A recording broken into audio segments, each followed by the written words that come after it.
নমস্কার বন্ধুরা, তোমরা সবাই কেমন আছো? আশা করছি তোমরা সবাই ভীষণ ভালো আছো। তোমাদেরকে রুমা টেরেস গার্ডেনে অনেক অনেক স্বাগত।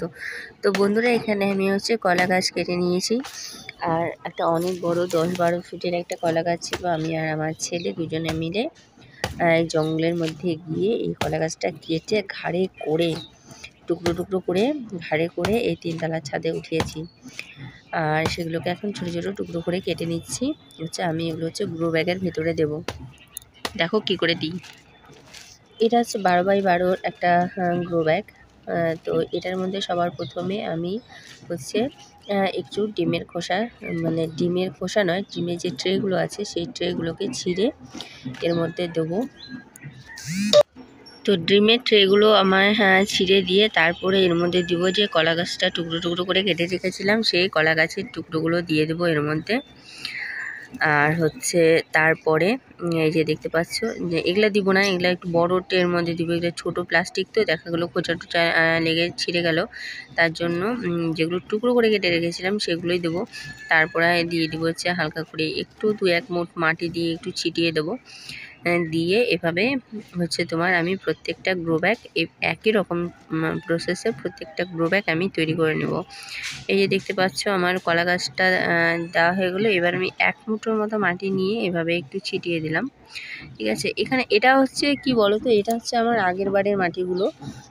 এর মধ্যে বেশি খুব একটা মাটি নেই। এর মধ্যে রয়েছে গোবর সার, আর কিচেনে থেকে যেগুলো বেরোয় আর কি, সবজি চোচা টোচা সেগুলো, এগুলো দিয়ে আমি এটাকে করেছিলাম, মাটিটা তৈরি করেছিলাম। এটাতে এখন মাটিতে পরিণত হয়ে গেছে, এটাতেও ভালো সার রয়েছে। তো এভাবে করে দিয়ে আমি এটাকেও তৈরি করে নিচ্ছি। দেখো, তো আবার 1 মুঠ পরিমাণের মতো মাটি আমি ছিটিয়ে দিলাম। এরপর এখানে আমি দেব আমাদের ধানের যে কুড়ো হয়, সেই ধানের কুড়োগুলো অল্প করে এর মধ্যে দিয়ে দেবো। এই যে আমি ব্যাগের মধ্যে করে এনে রেখেছি, এটা ধানের কুড়ো। এটা আমি অল্প কিছু পরিমাণ ডিমের খোসার মানে কার্টুনগুলোর উপরে দিয়ে দিলাম। তারপরে আবার আমি কিছু ইয়ে দিয়ে দেবো, তোমার কলা গাছের যে ইয়েগুলো টুকরোগুলো সেগুলো দেবো। দিয়ে না, কলা গাছের টুকরোগুলো দিলাম না, মানে মাটিটা দিয়ে এবার এটাকে কমপ্লিট করে দেবো। এখানে দেখো যে আজকে আমি 12টা গ্রো ব্যাগ রেডি করেছি, কারণ আমার গরমে সিডস যেগুলো আমি অর্ডার করেছিলাম অর্গানিক বাজার থেকে, তো আমার ওগুলো চলে এসছে। তো তার জন্য আমি এগুলো পটারপট করে রেডি করছি, কারণ ঢিলেমি আর আলসামি করলে হবে না। এখানে আমার ছেলেও হেল্প করছে। আবার একটা কথা বারবার বলছি, বুঝতে পারিস না? নিচে ঢেল দিচ্ছিস, লোকের মাথায় পড়লে কি হবে? তো এখানে দেখতে পাচ্ছ যে আমার টোটাল আজকে 12টা ব্যাগ আমি রেডি করেছি। আরও কিছু রয়েছে এখানে, এটাও করব, কারণ আমার একটা কলা গাছের টুকরো রয়েছে, সেটাকে এখন আবার নিয়ে এসে ওটাকে ছোট ছোট করে কেটে এর মধ্যে কিন্তু মাটি সামান্য শুধু উপরে হালকা করে, ওই যে আমার ছেলেকে দেখছো, খালি উপরে হালকা করে মাটিটাকে দিয়ে জাস্ট ওটাকে একটু চাপা দিয়ে রেখেছে, আর কিছু নয়। আর টোটালটার মধ্যেই আছে ডিমের কার্টুন, আর আছে কলা গাছটাকে আমি টুকরো টুকরো করে কেটে নিয়েছি, সেগুলো রয়েছে। তো এতদিনে মানে আমার গরমের সিডস আমি ফেলবো, সেগুলো জার্মিনেশন হতে হতে আমার এগুলো একদম পুরো কি বলবো, জৈব সারে পরিণত হয়ে যাবে। তো যাই হোক, চলো আমি এগুলো রেডি করে নিচ্ছি। তো বন্ধুরা, এখানে দেখতে পাচ্ছ আমার যে টবগুলো রেডি করা হয়ে গেছে, মানে বেডগুলো।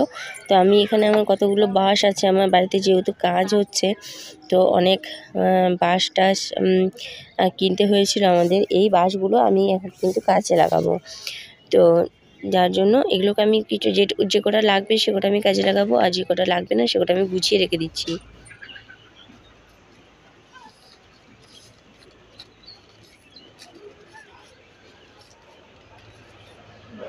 হয়েছে।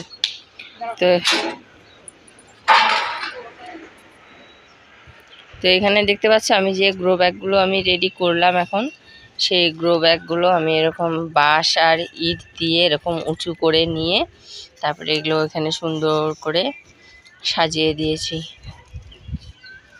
দেখতে পাচ্ছ এখন আমার চারাগুলো আমি জানুয়ারি মাসের 15 তারিখের পরে বীজগুলো ফেলবো, কারণ এগুলো সব গরমের সবজি, তো ততদিনে এই কলা গাছগুলো যেগুলো দিয়েছি এগুলোর মধ্যে সব পচে একদম সুন্দর সার হয়ে যাবে। তার জন্য এটাও একটু সময় লাগবে, আর আমার গাছগুলো জার্মিনেশন হতেও সময় লাগবে। তো সময় দেওয়া যাক। চলো আজকের মতো এখানেই আমি কাজ শেষ করব।